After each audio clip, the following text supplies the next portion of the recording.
Ladies and gentlemen, good day and welcome to Samhi Hotels Limited Q1 FY26 earnings conference call. This conference call may contain forward-looking statements about the company, which are based on beliefs, opinions, and expectations of the company as on the date of this call. These statements are not the guarantees of future performance and involve risks and uncertainties that are difficult to predict. As a reminder, all participant lines will be in the listen-only mode, and there will be an opportunity for you to ask questions after the presentation concludes. Should you need assistance during the conference call, please signal an operator by pressing star then 0 on your touchtone phone. I now hand the conference over to Mr. Ashish Jakhanwal, MD and CEO of Samhi Hotels. Thank you, and over to you, sir. Good morning, everyone, and welcome to Samhi Hotels Q1 FY26 earnings call. Thank you for taking out the time to join us today. I have with me today Gyana Das, who's EVP and Head of Investments, Rajat Mehra, who's the CFO, Nakul, who's VP Investments. We also have our Investor Relation Advisors, Strategic Growth Advisors. We have uploaded our Q1 FY26 financials and presentations on the exchanges, and I hope everybody had a chance to go through the same.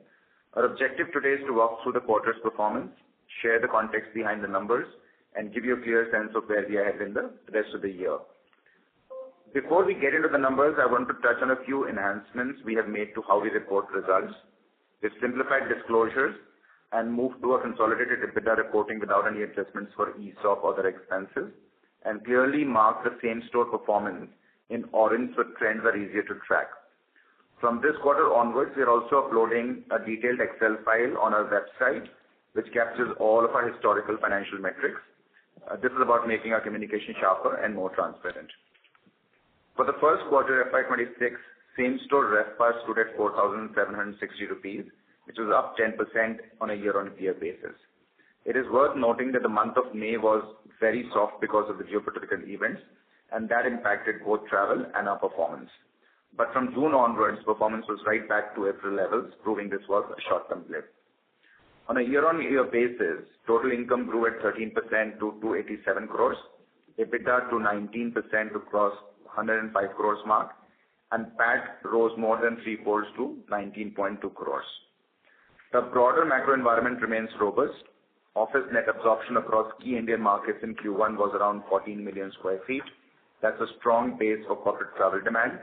The four markets that matter most to us, Bangalore, Hyderabad, Pune, and Delhi NCR, which together make up over 3/4 of our income base, captured 66% of the country's total net absorption for the quarter.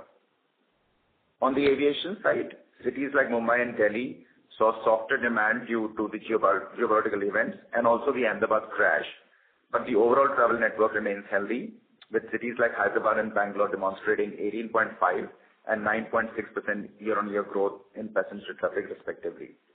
I'll now pass over the mic to Rajat, who will take you through the detailed financial performance. Over to you, Rajat. Thank you, Ashish. Good morning, everybody. Our total income for the quarter stood at 287 crores, up 13% year-on-year. Revenue split was roughly 42% from upper upscale and 58% from upper mid-scale and mid-scale. Given our current pipeline of upscale assets, including the W in Hyderabad and the Westin Tribute Bangalore, this number will go towards 60% mark, giving a boost to our overall portfolio revenue per key. When we break down income growth for the quarter, majority of it comes from our same-store portfolio, which grew at 9.1% over the same period last year, supported by contributions from new openings. We did see a loss of rupees 5 crores of revenue from discontinued operations related to asset sales in Chennai and conversion of Sheraton Hyderabad commercial space into hotel rooms. However, once the Sheraton rooms are operationalized in H2 of FY26, we should see a strong ramp-up of the top line from there. On the EBITDA side, we reported a consolidated number of 106 crores. Our same-store assets saw a 10.4% year-on-year growth. We did see marginal loss of EBITDA from discontinued operations, mostly related to loss of rent from Sheraton commercial space. We maintained a consolidated margin of around 37%, which is a healthy level for our portfolio mix in the seasonally weaker quarter. Depreciation and finance costs mostly remained flat. Given that the GIC capital proceeds were received towards the end of the quarter, the finance cost benefits of the debt reduction will be seen starting Q2 of FY26 onwards. On the basis of this, I'm happy to report that the company reported a profit after tax of 19.2 crores for the quarter. Going forward, increase in the same-store revenue, new inventory opening, stronger flow-through to the EBITDA, and lower finance cost on the back of the GIC recapitalization will further enhance our PAT levels. Finally, from a capital structure perspective, our net debt to EBITDA now stood at our total net debt stood at 1,434 crores. However, accounting for the sale of Caspia Delhi, which we have signed yesterday, this would further reduce to approximately 1,370 crores, entailing a trailing 12 months net debt to EBITDA of 3x. On the back of the strengthened balance sheet, our credit rating has also been upgraded by ICRA from an A- to A with a positive outlook. With an annual interest outflow of around 135 crores going forward, we will now see a strong free cash flow generation to fund our growth endeavors. With this, I will now request Ashish to take you through the growth projects and the concluding statements. Over to you, Ashish. Thanks. From a growth perspective, we are not just managing the portfolio we have today. We are reimagining what Samhi will look like tomorrow, building a pipeline that will transform our scale, our brand presence, and our growth trajectory over the next few years. Capital recycling remains core to our approach. We have signed on the definitive documents to sell our Caspia Delhi asset for an enterprise value of 65 crores. Since FY 2023, we have monetized over 210 crores of assets at an average EV to EBITDA multiple of 20 times. This, coupled with the 750 crores capital raise from GIC through the minority stake dilution in few of our SPVs, has helped us raise a cumulative 960 crores to help us strengthen our balance sheet and create capital capacity to fund our growth. We, at the same time, have invested or committed to invest about 1,000 crores towards inventory addition and repositioning of some of our existing hotels, where we target a 15% plus NOI yield. Therefore, the shift of capital from a 5% yield dispositions to 15% investments will allow us to create value beyond the typical market cycle opportunity. And all this being done keeping a sharp focus on our balance sheet. We have over 1,000 rooms in active rebranding, expansion, or development. This includes marquee additions like the W in Hyderabad and the Western Tribute portfolio in Bangalore. These new rooms in the upscale segment will transform the revenue profile of the company. We also have exciting redevelopment of the 4 Points asset in Pune and Jaipur, which will materially change the earnings profile of these hotels. We have attached some of the project's progress and renders of these developments in our investor presentation for your reference, which will give you a good idea on the quality of these projects. Outside of these secured growth projects, we continue to actively evaluate additional accretive opportunities in our core markets. Expecting same-store growth of 9 to 11% and impact of new openings over the next few years, we should generate an investable surplus of over 1,700 crores over the next 5 years, in addition to what we will require to fund committed capex. We are seeking opportunities to deploy this towards tactical M&A and variable leases. This will materially add to our existing base and augment our same-store growth. To wrap up, Q1 FY26 showed that our model is resilient, our markets are fundamentally strong, and our strategy of disciplined growth and capital recycling is delivering results. The temporary May disruption is behind us, and we are tracking well for the rest of the year. Thank you for your time today, and we are happy to take questions now. Thank you very much. We will now begin the question and answer session. Anyone who wishes to ask a question may press star and 1 on their touchtone telephone. If you wish to remove yourself from the question queue, you may press star and 2. Participants are requested to use handsets while asking a question. Ladies and gentlemen, we will wait for a moment while the question queue assembles.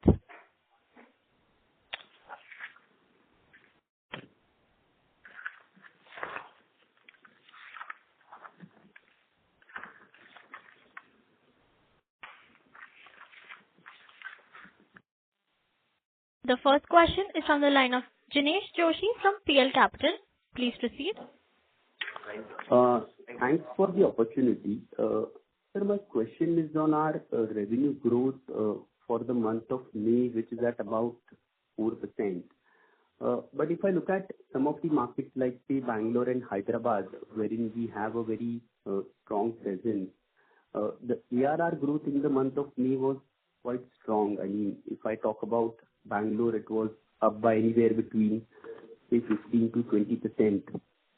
Even Hyderabad, the growth was in the band of about 20 to 25%. So in that context, our growth predominantly appears to be a bit low, and also the geography that we are present in, I mean, the southern market, typically was less impacted by the disruptions that you spoke of. So any specific reason for our growth in the month of May to be so low? Dinesh, thank you so much. So, you're right. Across the portfolio, what we've witnessed is that only the occupancies took a dip in the month of May, at the height of the India-Pakistan, situation for about two odd weeks. The rates actually remained pretty strong. To that extent, we see rates continue to grow in high single digits to early double digits. And that actually also reflects if you see in the April and June performance. So other than the month which was directly impacted, we have seen performance remain strong in the other 2 months in the same quarter, largely reflecting the rate growth. So our rate growth also has been in line with what you are seeing in the broader market. Now, when it comes to the impact of that particular incident, we feel, one, of course, the North Indian markets, both leisure and business got impacted because they were nearer to the conflict area. But business travel per se got impacted for that 2 or 3 weeks, and which is where it has hurt us in the month of May. Other than that, we didn't see any other concerns. And as I said, as you look at June, our total revenue growth went to about 12% year on year, which was about 13.6% in the month of April. So we don't see any reasons for concern, and it was largely a dip in the occupancy because of cancellations, shifting of events, so on and so forth. We did not see any reasons to drop the rates because it was a very short-term impact. Understood. And sir, secondly, if I remember right, I think we opened Holiday Inn Express Calcutta in the month of May, and I think even 12 rooms at Sheraton Hyderabad. So I believe in this quarter we may have had some kind of an incremental revenue contribution from these hotels as well. So is it possible to kind of share some color with respect to how the opening response has been to these hotels, and if you can maybe specifically also share the revenue numbers just for us to get some sense as to how these hotels are doing? Yeah, so we have, if you see slide number, total 7.3 crores was the incremental revenue from new openings. The breakup of that was about 2.2 crores from Greater Noida, which opened actually in the last quarter. So this quarter was the first full quarter. IX Calcutta, which is Holiday Inn Express Calcutta, which actually opened only in the middle of the quarter, had just a very small revenue of about 0.5 crore. And Trinity Bangalore, which was acquired last year, did 4.7 crores. So the total incremental revenue was about 7.3 crores. If you look at the investor presentation, slide number 12, page number 12, it does articulate the impact of the new openings. The second part, which is about the early trends. So see, Calcutta is a really good market. Our hotel is located in heart of the new town. So we actually expect a really good ramp up. H2 should be very good in this hotel. Greater Noida is a little, that market tends to be very heavily skewed towards H2 because of the very large event spaces in the Greater Noida market. We have traditionally seen that H2 is the dominant part of the year for that market. And I think just the fact that this hotel is open and started ramping up really well, we are quite excited about the performance of this hotel starting October for a 6-month period, which is a peak season. Trinity Bangalore is exciting because as of 1st August, this hotel, even though it's not been materially renovated or rebranded, this hotel is now being sold on Marriott.com and managed by Marriott. But that transition only happened on 1st of August after we concluded some simpler renovations and IT upgrade and fire life safety upgrades, right? So now that the hotel is being managed by Marriott from 1st August, is distributed on Marriott.com, we actually remain fairly excited about this hotel again in H2. Now this is slight bit of a pleasant surprise to us from what we had originally thought, where we were anticipating this hotel to remain status quo for a much longer duration before it was renovated and rebranded. But because of our strong partnership with Marriott, we've been able to get this to be sold on Marriott.com sooner than we expected, and therefore the results should start reflecting. So very early days, but I think generally we are seeing a very good response. The markets are all very, very good, and that I think sets a good base for the current quarter, but more important for H2. Got that. So just one small follow-up on this bit. So if it is getting sold on Marriott's website, has the rebranding already happened to Trinity, and are we fetching the rates of Marriott currently, or maybe from 1st of August, are those rates that are into place? So remember, Trinity is not the final brand. Trinity is the brand that the hotel was carrying before rebranding. So this is an intermittent phase where the existing brand is being distributed on Marriott.com. We obviously expect to get some benefits on how we are distributing, revenue management and all of that. Eventually, the hotel will be rebranded as a part of the Tribute Collection, Dinesh, which is still due. So this is an intermittent step. Otherwise, you would have just held this hotel as Trinity self-managed for a period of time. All we have done is made sure that this hotel is now managed by Marriott and sold on their website and part of the Bonvoy program. Eventually, this hotel will get fully renovated and rebranded, but that's in future. For now, it's fully operational with a slightly different structure that we had originally planned for, and which I think will work well for this hotel. Understood, sir. Thank you. Thank you so much, and all the best. Thank you. The next question is from the line of Samarth Agarwal from Ambit Capital. Please proceed. Hey team, am I audible? Yes, Samarth. So just a couple of questions from my side. On Caspia Delhi, which we recycled during the quarter, what kind of EBITDA was this asset making in FY25, and why was it the case that an asset which was not doing that the asset was not doing that well despite being present in a tier 1 location? So Samarth, 2 points. First, the hotel actually was not producing an EBITDA. It had resulted in a net loss, operating loss of about 15 million, 1.5 to 2. 1.5 crores. 15 lakhs in FY25. 15 lakhs in FY25 was the net loss from this asset. Having said that, the peak EBITDA from this asset before that was about circa 3 crores, right? So 3 crores was a peak EBITDA. Then we actually put the hotel into a graded shutdown because it was not performing well, but yet the holding cost was about 15 odd lakhs. The second part of your question as to why this hotel was not doing well, actually couple of reasons, Some which we inherently like as a company, which is poor product, lack of brand, and this is a textbook Samhi opportunity. So one would argue, why have we sold the asset instead of doing what we do? The bigger part was that while it is, when you look into a Google Maps as Delhi, it's actually north of Delhi, where the business profile is very different to the business profile that we are used to. Number one, it is heavily driven by food and beverage. This asset was a part of a mixed-use development, which did not allow us to create the right size and capacity of food and beverage to attract what is the core business there, right? And two, we follow this 2 key themes of demand being driven by business travel, both office space and airline. And while NCR benefits from that, but not Delhi, was a bit of an aberration where majority of my customers were not really coming from the sort of businesses that we typically serve. We felt that even if we were to undertake the renovation of this hotel, which would have costed us incrementally about 15 to 20 crores, and a sale price of 65. So if you were look to 80 crores of opportunity cost, and we typically solve for 15 to 20% NOI yield, we were talking about the EBITDA of that hotel to be in the zip code of almost 12 to 14 crores. And we couldn't underwrite that EBITDA in that asset in the forecast period. Of course, I'm sure it will come at some point in time. And therefore, we felt that this is a very good candidate for extracting our capital out, and we continue to find really good opportunities in core markets like rest of Delhi, I'm saying, which is where we have the core corporate demand, Bangalore, Hyderabad, Pune, Mumbai. So we actually wanted to make sure that we take the capital out from an asset where our yields will always be suboptimal and keep that capital prepared to be deployed in markets which will be far more accretive for us.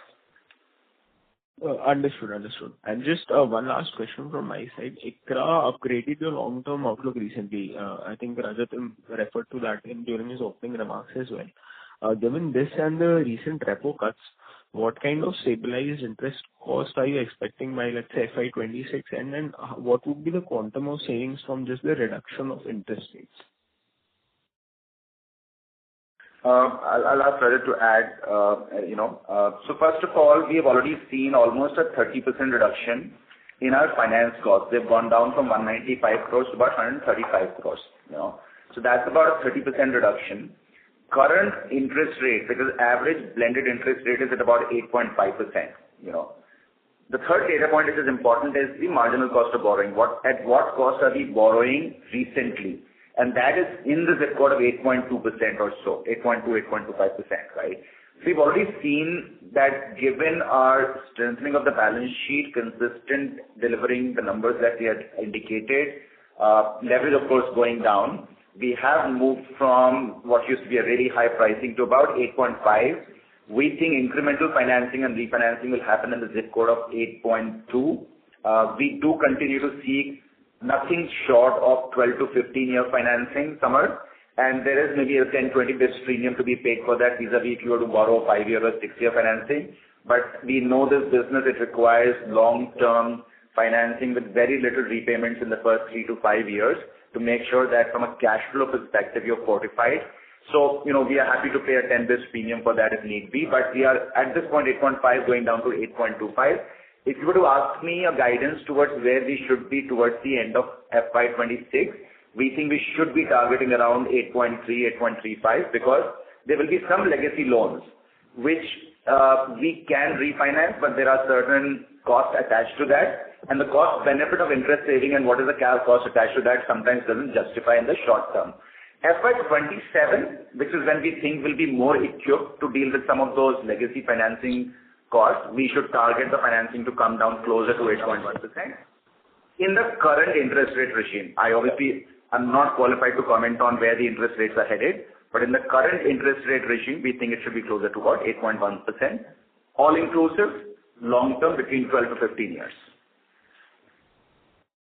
Understood. That's all from my side. Thank you. Thank you. The next question is from the line of Prashant Biyani from Elara Capital. Please proceed. Yeah, thank you for the opportunity. Sir, in the presentation you have mentioned in line, as we grow Samhi into being a market leader and then it continues. So what kind of market leadership are you looking at? Will it be in terms of number of rooms in a particular segment or it would be about profitability or something else? If you can share some tangible, measurable benchmarks which will define your leadership. Very good question, Prashant. Not easy to answer, but I'll try. I think one thing we want to be clear is we don't chase vanity numbers, and which could potentially be the number of rooms, right? So we're clearly not claiming that we'll be the largest in terms of number of rooms, because it all depends on the segment you're investing. It all depends on the market you're investing. It all depends on the quality of assets you're investing. I think when we talk about market leadership, we're talking about our relevance within the hotel industry in terms of total revenue and therefore total profits, right?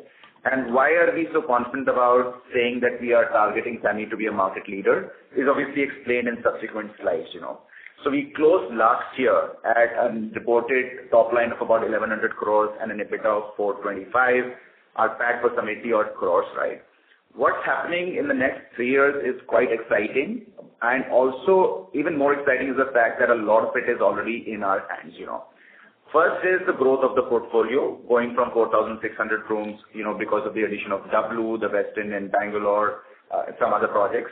The second is the transformation of some of our mid-scale portfolio into the upscale portfolio. So if you look at, I'll get to the slide number. Basically, the installed capacity that we have in our portfolio right now, and if that was to operate at FY25 average rates, FY25 RevPAR, this portfolio should have delivered about a 1,500 crore top line, right? So which means we do not buy anything, we don't have to use our future cash for anything else, yet this company, without any growth in RevPARs from FY25 levels, will get to a top line of about 1,500 crores, which is almost a growth of 40% from where we are right now, and EBITDA target will be about 630 crores. Because of this growth that we are seeing, and these are investments we've already made, W Hyderabad, Western Bangalore, so on and so forth. We've said them several times. And we are continuously seeing the same store growth to be in the zip code of 9, 10, 11%. Now, I'd like to re-emphasize on that. And even though we know May was really bad, what is heartening to see is in spite of almost one-third of a quarter being significantly impacted, the same store revenue growth maintained that high single-digit number, right? That only gives me a confidence that perhaps when we say 9 to 11%, we are erring on side of being too cautious. Because in probably one of the worst quarters because of a geopolitical event, we still delivered a 9.5% same store total revenue growth.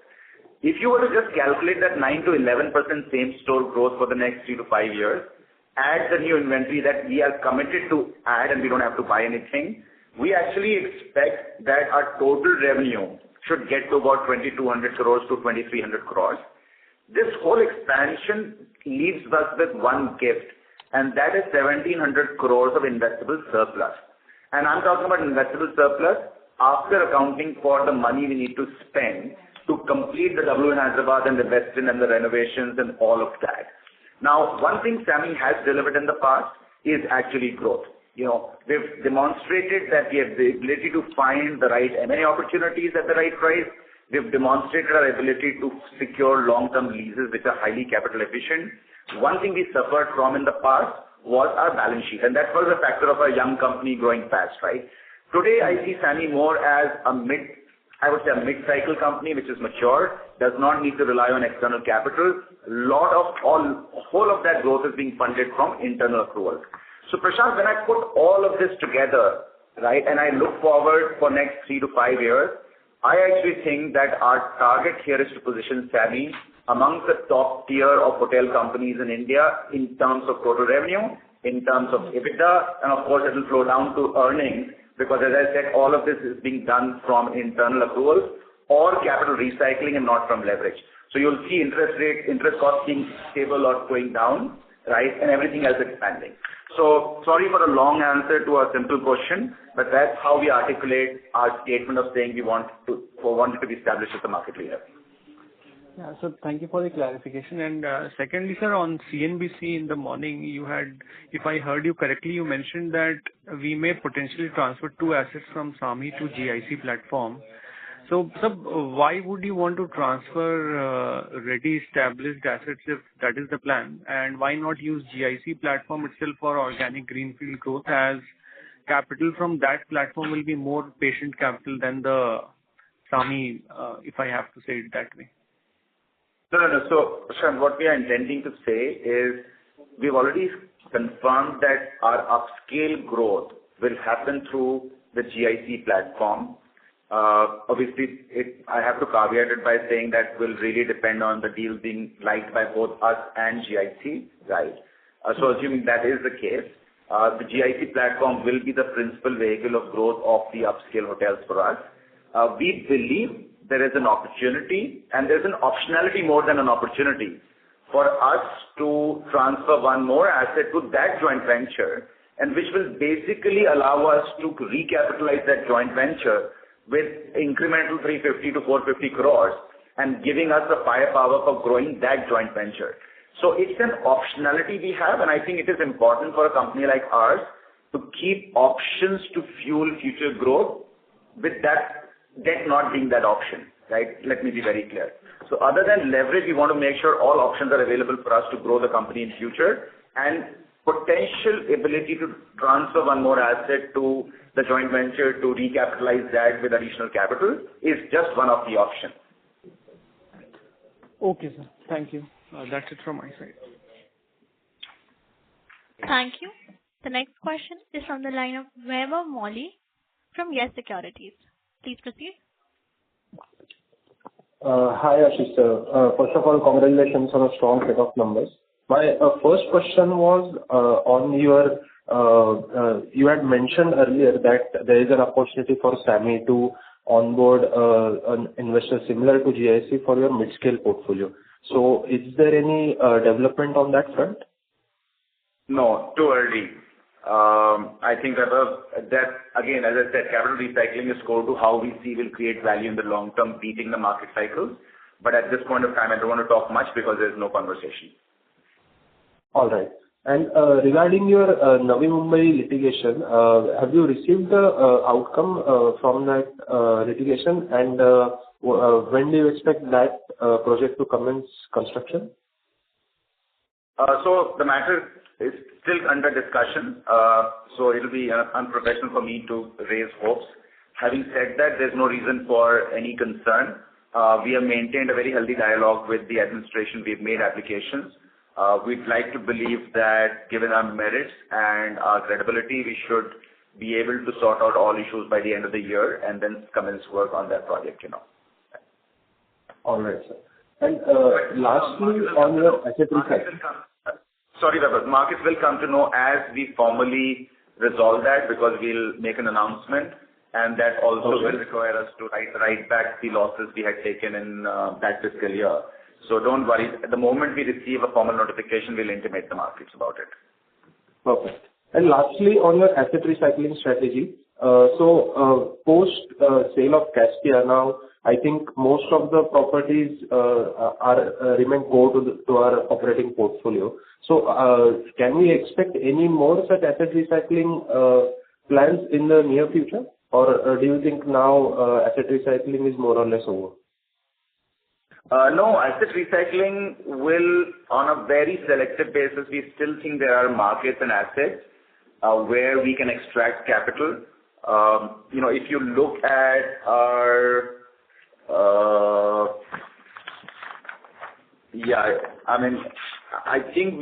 if you look at a slide number 26, we had indicated about 200 crores from asset recycling. 65 is done with the Delhi sale, and we think this still keeps the window open for an incremental about 130 odd crores of asset recycling in future. But no near-term guidance on that.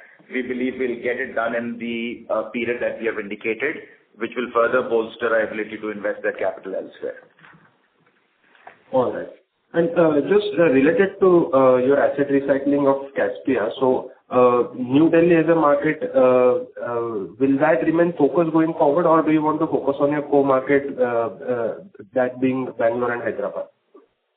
No, so core markets, but I'll clarify the core markets is Bangalore, Hyderabad, Pune, Delhi, Bombay, Chennai to some extent, Calcutta, all the large metros which have large office space and airline passenger traffic. Okay. Right. So yeah, we are looking at all of those markets. All right. All right. Thank you so much for answering the question and all. Thank you. Ladies and gentlemen, in order to ensure that the management is able to address questions from all participants in the conference, please limit your questions to 2 per participant. The next question is on the line of Ashwini Agarwal from Demeter Advisors. Please proceed. Hi, good morning. Could you just share what is the scale of EBITDA from the 4 operating properties that are now 35% owned by GIC? Just a second. So total EBITDA from GIC asset on a trailing 12-month basis is 194 crores. 194 crores. Trailing 12 months. For the trailing 12 months, 194 crores. Sorry, how many did you say?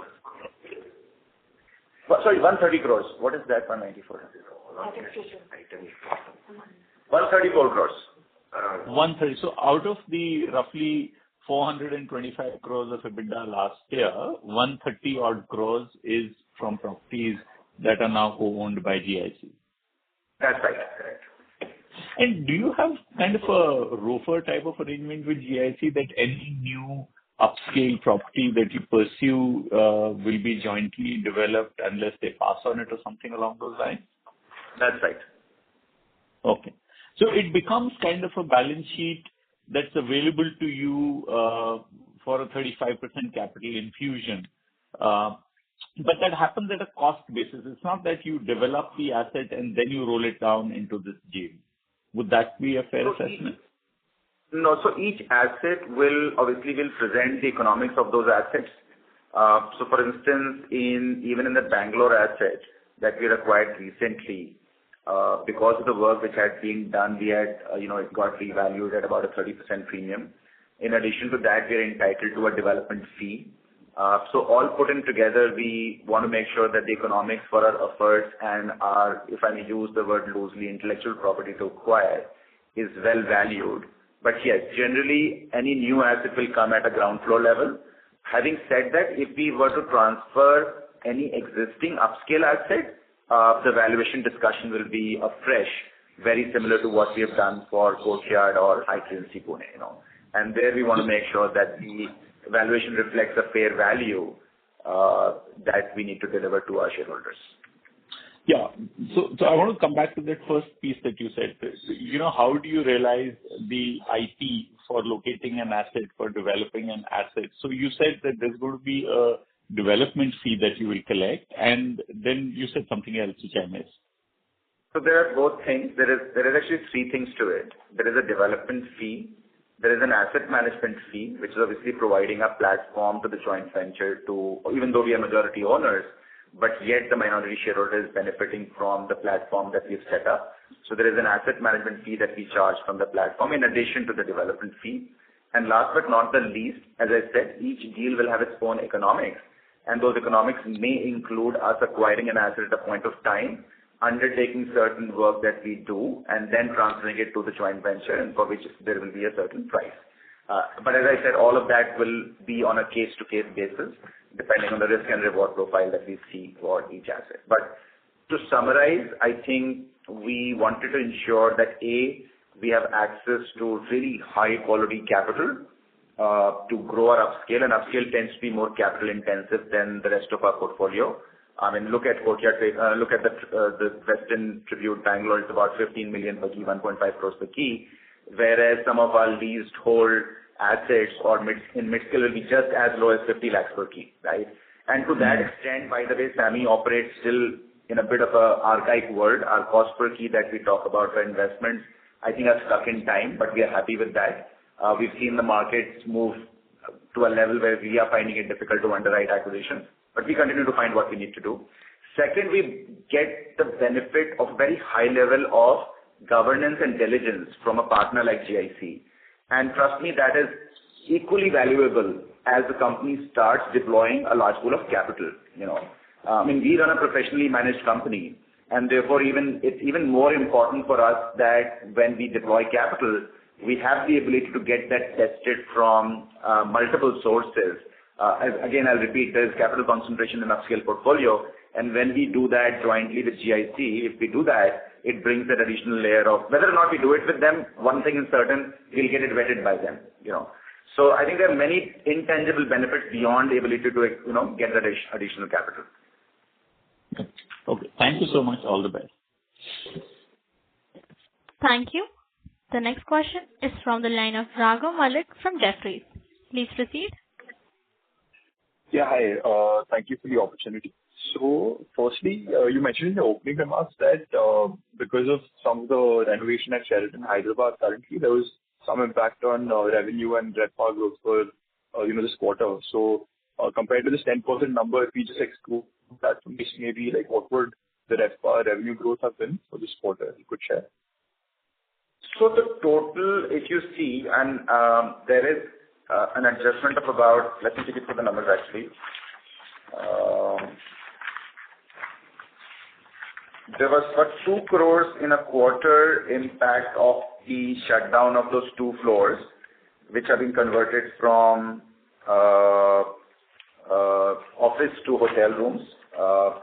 And then there was about 2.8 crores impact if you were to compare last year to this year, which was largely the revenue from 4 Points Chennai, which was sold earlier, right?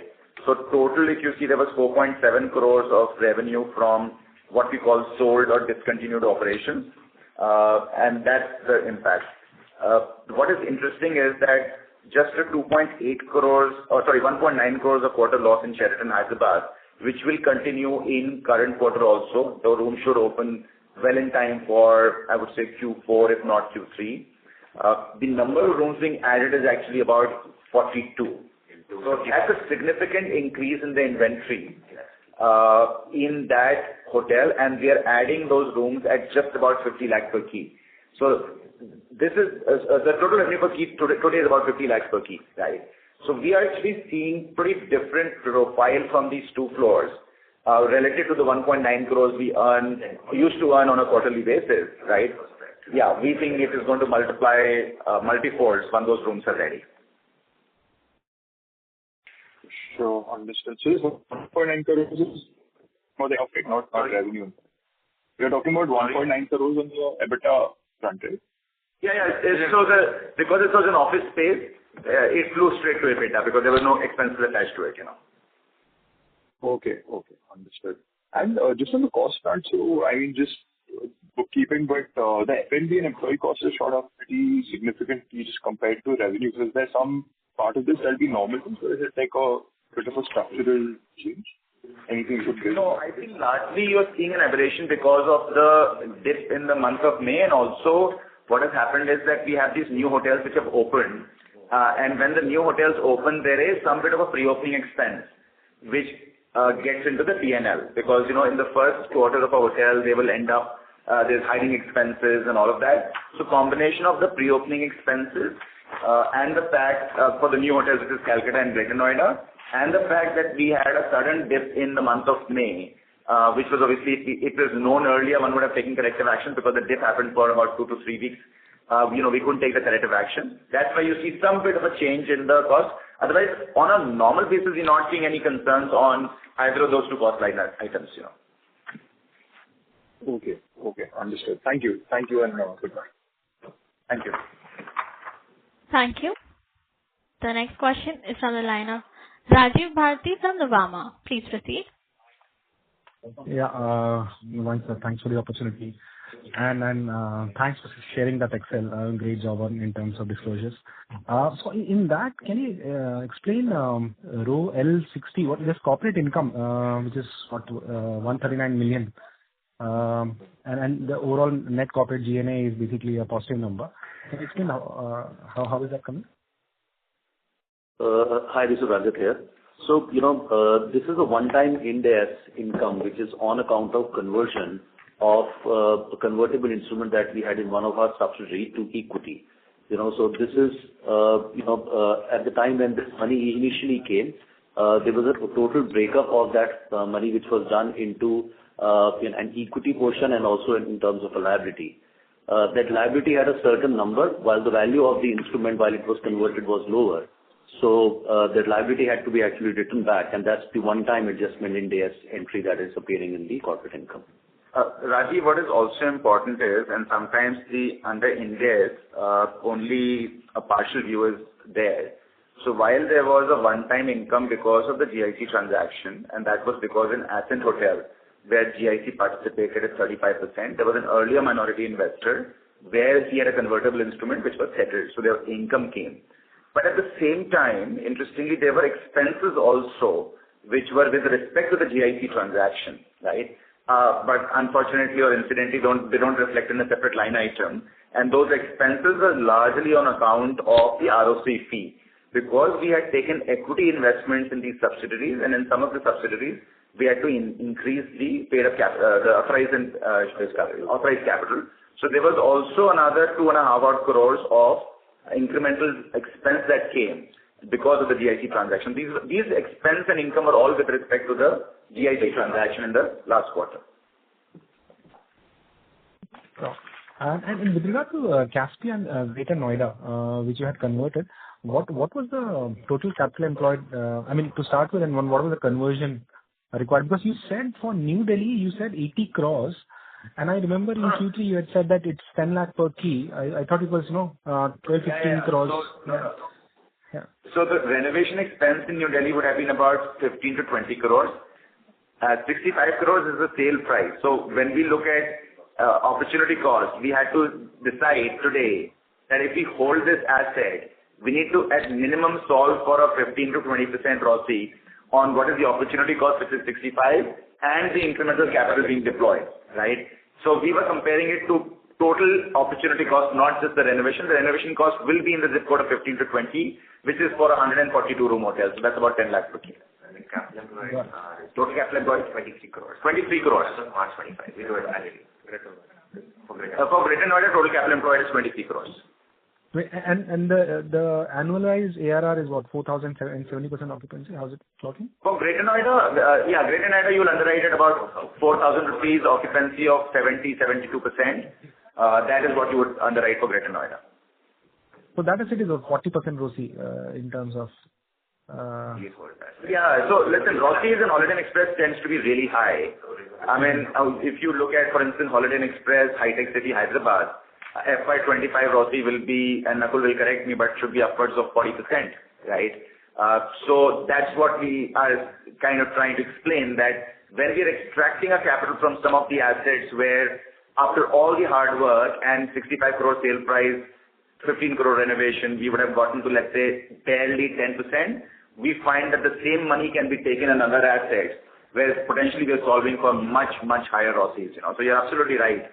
Capital employed in some of these assets is really low.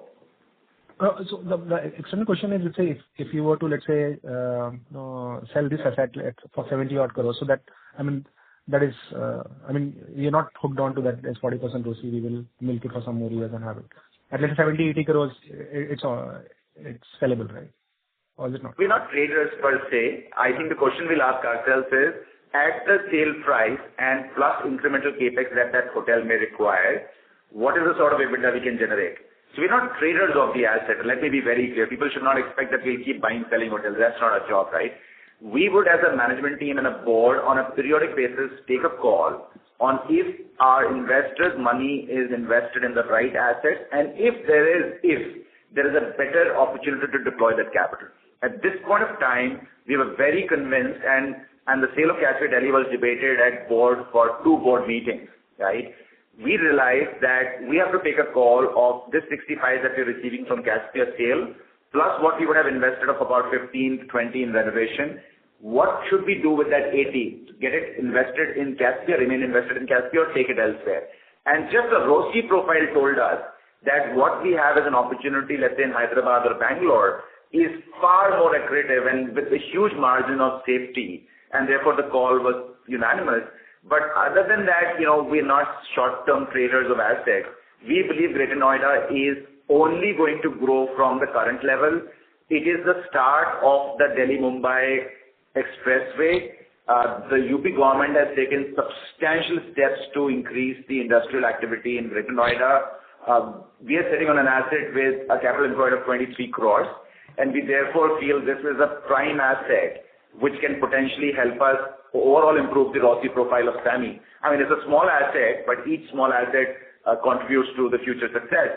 So I think Greater Noida is a market that, as of today, we remain very excited about. I think it's just the start of the performance of that market, you know. Perfect. Thanks a lot for the explanation, and all the best. Thank you. Thank you. The next question is on the line of Siddharth from Fidelity International. Please proceed.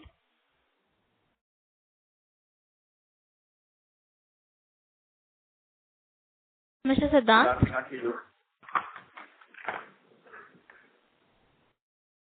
Mr. Siddharth, your line has been unmuted. Please proceed with your question.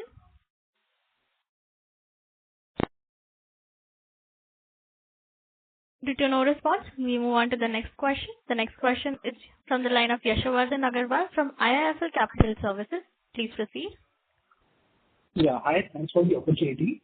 Also, if I look at our total revenue, there's an observation that F&B revenue is growing at around 7% versus RevPAR or 12 or 13%.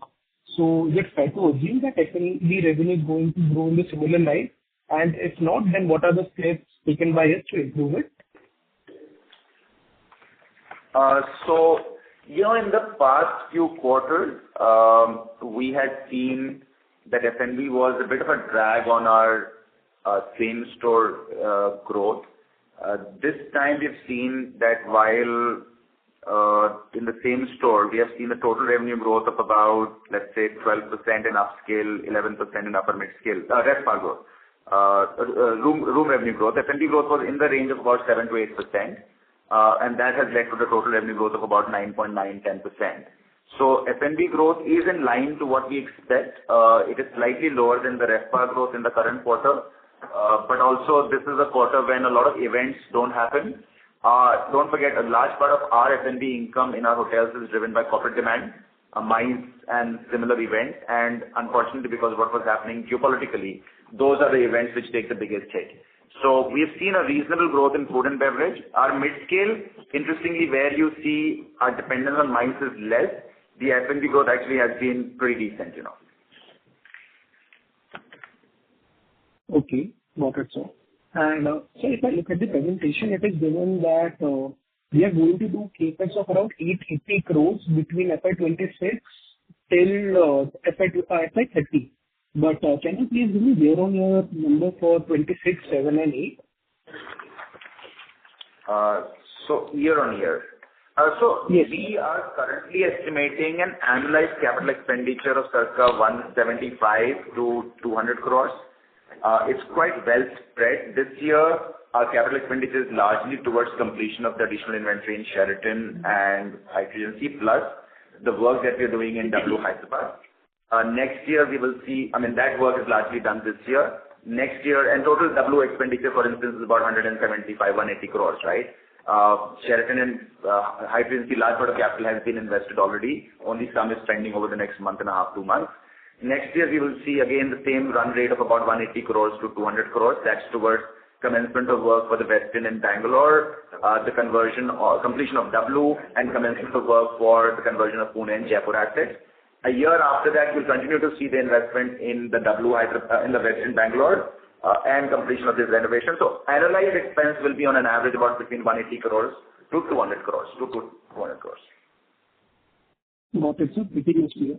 And just the last question from my side. On the expansion plan, how is it going for the expansion plan that we have announced for FY26? And when can we expect that to go live? And same question for the W Hyderabad as well. And if you can share just some additional numbers on the W Hyderabad, that what is the revenue or EBITDA per key that we are expecting? Okay, so let's go year by year. So this year we are ready to open the additional rooms in Sheraton and Hyatt Regency. Total inventory in between these two would be about 75 rooms. Current revenue per key for these hotels will be about 50 to 55 lakhs per key. So you can say that about 75 rooms so that's about 40 odd crores. Sorry. 75 rooms into 5.5 million for the year. Yeah. So about 41 crores annualized impact. And because these are incremental inventory in existing hotels, we expect a flow through of about 60%. So almost 60% of that at minimum will get flown down to your EBITDA, right? So that's about 25 odd crores on an annualized basis. The W Hyderabad is progressing quite well. The work is happening it's a ready building actually. So it's more a retrofit project. We started the work on site. The design development is largely done. This market is really good. So we have a Sheraton in Financial District, which is about half an hour away. And typically, Financial District sells at about a 15-20% discount to high-tech city. But just the Sheraton itself is selling at a similar revenue per key. And in this case, 65 lakhs odd per key should be the revenue profile. So you should expect an incremental revenue of about 110 crores from this hotel. But caution, this hotel opens in FY27. We should expect that FY28 is the first full year of operations for this hotel. Market remains very, very good. No new inventory getting added. Office space growth continues. So we actually expect that the revenue per key will continue to grow in this market as we open that hotel. And then, of course, we should remember that the Trinity Bangalore, which was doing approximately 20 crores a year top line, we actually expect that hotel to at least show a 30% growth in the next 12 months, let's not the current fiscal, because the Marriott management has only started on 1st of August. So let's say for next NTM basis, September till next August, we actually expect that revenue from that hotel without any renovation or rebranding should grow at least incremental 25 to 30%. So that's really the near-term project. And then in future, of course, we're very excited about as we open the Westin in Bangalore. That market is very strong.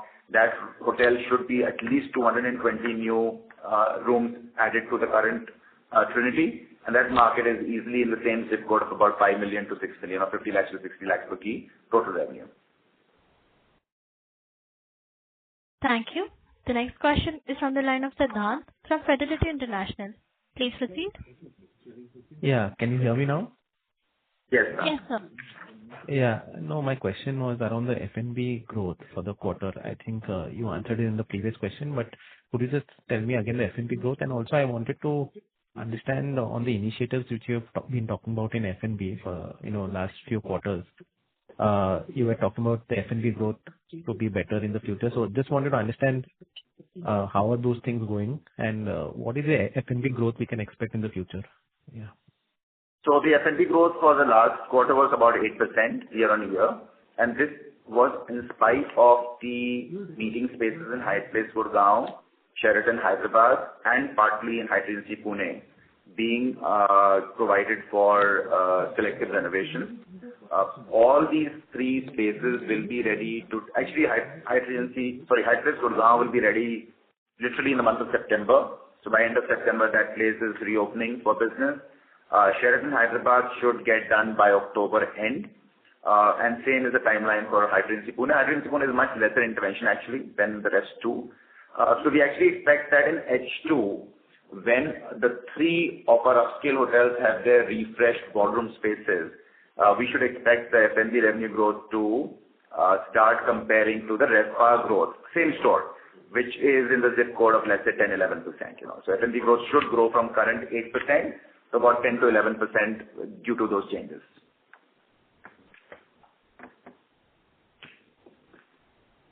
Siddhant, you there? Yeah, thanks. That's all from my side. Yeah. Thank you. Thank you. The next question is on the line of Bharat Seth from Quest Investment Advisors. Please proceed. Hi, thanks for the opportunity. And Ashish, my one question is that what level we bring what stage, while in new property GIC management team, right from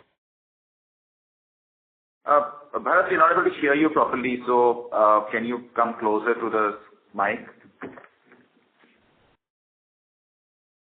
Due to no response, we move on to the next participant. The next question is from the line of Pranav from PINC Wealth Advisors. Please proceed.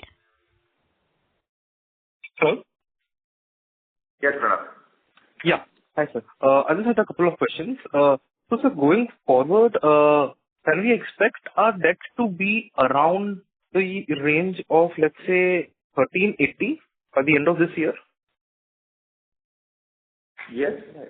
I think your net debt will remain in the zip code of 40. Let's say 1,400 crores. There will always be quarterly shifts in the cash because of the capex. So I would think we should maintain a 1,400 crore odd net debt. 1,400 crore odd net debt. And sir, as per your slide, so can we expect around 60 crore of debt being repaid every year? Let's say till FY50? Yeah, so there is a total reduction of about 300 crores over the next 5 years, and that is as per the current contracted repayment schedules, with some refinancing in place.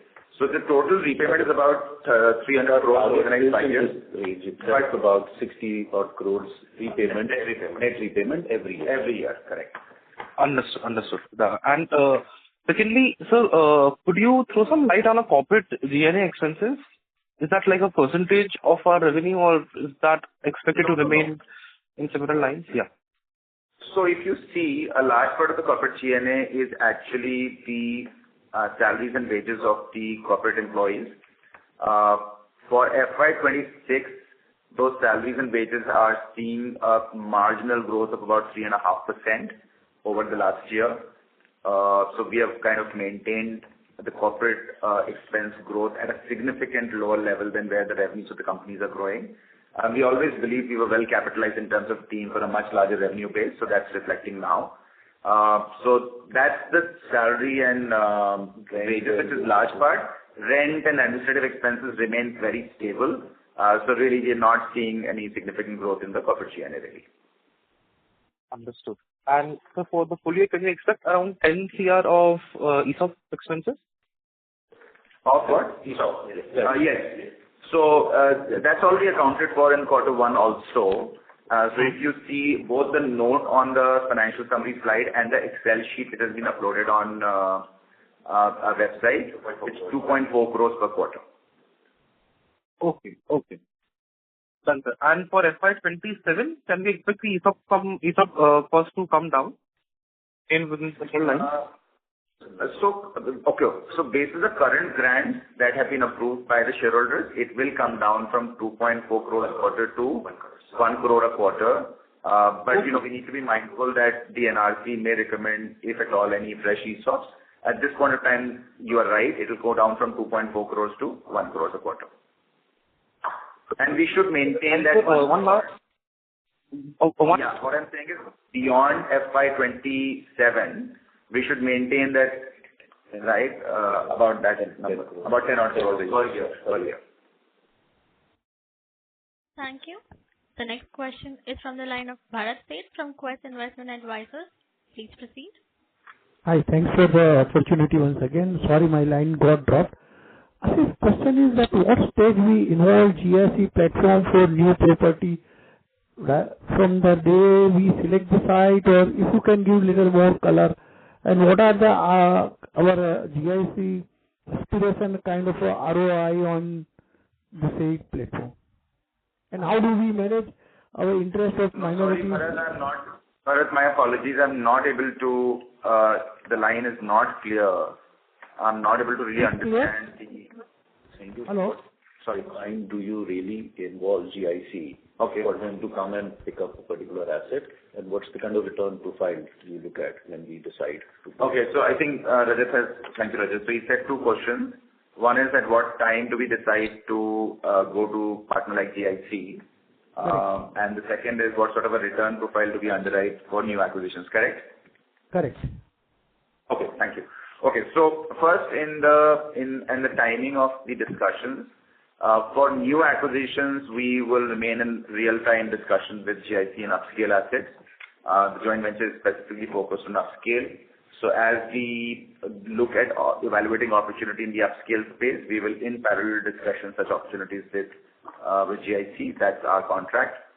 In terms of returns, we typically underwrite mid-teen return on capital employed or NOI yield.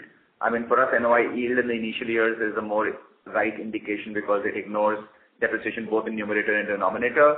ROCE is important because that's a real return in the long term. So we look at both the numbers, but we solve for a near-term NOI yield of about 15% and a long-term ROCE of 15%, right? And the gap between the two will be about 2 years or so. So that's the sort of basic underwriting that we do when we look at deploying fresh capital. And how do we manage the interest of both, our minority shareholder of Samhi as well as GIC? No, so see, as far as both, in all fairness, our interest is protected because we are responsible for deal origination and underwriting, and therefore we would like to believe that we will only pursue opportunities which work well for our shareholders. When it comes to GIC, it's a very high-quality institution, and therefore when we take the opportunities to them, they obviously look for their own point of view in terms of how they're solving for returns and the quality of assets. The good thing is that it has therefore gone through a dual lens of governance, one at Samhi's level and our board and our investment committee, and two from a GIC's perspective. And case in point is the Trinity Hotel in Bangalore, right, where first we acquired it and obviously it went through a fairly detailed discussion and diligence at our end, and we paid 205 crores for acquisition of that asset. We believe that asset in future is 100 crore potential EBITDA against a 600 crore total investment, so it kind of follows our return profile. But having said that, few months later, this was again re-vetted by the GIC team, and therefore that company has their 35% stake will be issued to them at a value, pre-money value of about 275 crores, right? And that really reinforces our purchase price selection and decision that what we paid for that asset is well appreciated by a very high quality institutional investor who themselves have multiple layers of vetting and opportunity. So I think rest assured, when we are deploying capital, we are making sure there are multiple layers of validating what that opportunity could be. And I will reiterate, therefore, that if you look at the cost per key that we have committed, let's say in W Hyderabad, which will be, let's say, a crore 10 lakhs per key, or a Westin Tribute in Bangalore, which will be at about 1.6 crores per key, it continues to remain at a significant discount to both replacement costs, which is the cost at which you will build similar hotels in same location, and two, the market price per key that we are seeing for private transactions, which in the upscale space has remained upwards of 2.5 crores, going up to 3.5 to 4 crores per key. So we do believe that, in the long term, we are creating value for our shareholders by keeping to our discipline of investing our capital at a significant discount to replacement cost. Okay, thanks for the detailed answer and all the best. Thank you. Thank you. The next question is from the line of Smith Gala from RSPVN Ventures. Please proceed. Yeah, thank you for the opportunity. My question was related to the employee expenses. We have seen a slight uptake in the run rate. So can you throw some color on it, and can this run rate hold for the full year without any increase? What is it?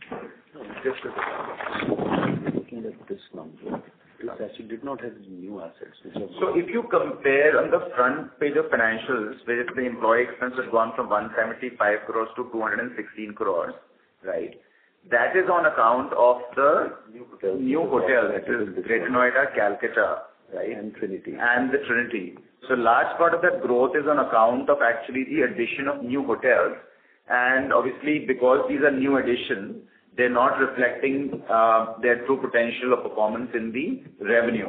So in the short term, you'll see, even as a percentage, that number moving slightly up. But otherwise, on a same-store basis, we're not really seeing any reasons for concerns in terms of employee expense growth,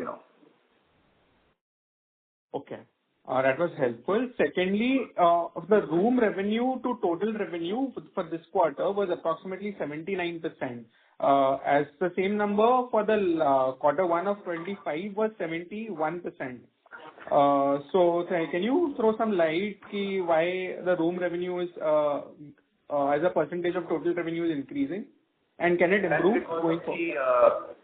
That's because of the shutdown of 2 ballrooms, which is Hyatt Place Gurgaon and Sheraton Hyderabad. A large part of that impact is that, and 2, also the fact that we've opened the Holiday Inn Express in Calcutta and Holiday Inn Express in Greater Noida. And Holiday Inn Express hotels, typically you'll see room revenue being 85%, 90% of total revenue.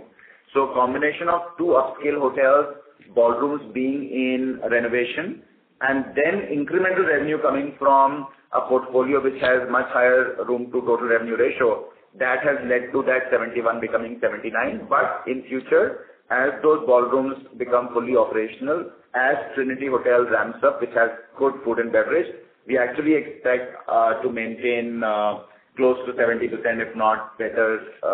When I say better, means more coming from food and beverage, room to total revenue ratio. Okay. Thank you. That was it from my side. Thank you. Due to time constraints, that was the last question. I now hand the conference over to Mr. Ashish Jakhanwala for his closing comments. Over to you, sir. Thank you everyone for your time. We did enjoy the interaction today. I just want to reiterate that, we remain fairly confident of how this year and the future of SAMHI is shaping up. I know there's a lot of distraction about the month of May, but whether it was April, whether it was June, or if it is subsequent period after June, we are continuing to see a very comforting growth. 2, we are very, very happy about the ability to deliver on asset recycling. That's an activity where we largely rely on a counterparty, and we've been able to execute that in time and at price that we expected to. So the balance sheet that now we've created for ourselves, what used to be considered a weakness for SAMHI till 2 years back, we had a promise that we'll convert that to be our biggest strength. I think we are well on our way to deliver that, and my belief is that strong balance sheet and our discipline will create the future value for SAMHI. So thank you very much for your support. We look forward to continuing to interact with you, and talk to you at the end of quarter two, if not earlier. Thank you so much. Thank you, members of the management. On behalf of Samhi Hotels Limited, that concludes this conference. Thank you for joining us, and you may now disconnect your line.